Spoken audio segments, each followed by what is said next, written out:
За брзата пруга ја спомнуваат и нашата држава и поврзувањето Атина, Скопје, Ниш, Белград, Будимпешта. Спремна ли е Македонија за една таква инвестиција?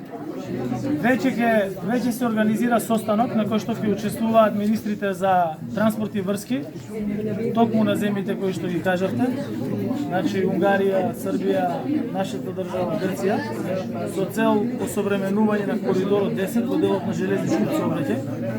Србија веќе има план за правење на нова пруга, која што ќе може да обезбеди поголема брзина на возовите.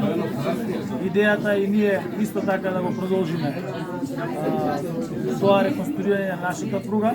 Веројатно нема ни да може да се реконструира пругата. Кај нас ќе треба да се прави нова пруга. Тој проект некаде според експертите би чинел 1,5 милиарди евра. Коридорот 10 да се направи. Меѓутоа со оглед на тоа дека се работи за коридор 10, кој што има можност и за финансирање од страна на европските фондови, а ние сме држава која преговара со Европа, и доколку заедно со државите од регионот со кои имаме одлични добрососедски односи, настапиме, тогаш ќе можеме да сметаме дека и тој проект ќе почне да се работи и во иднина да биде реализиран со цел да може да се обезбеди брзо железничко поврзување.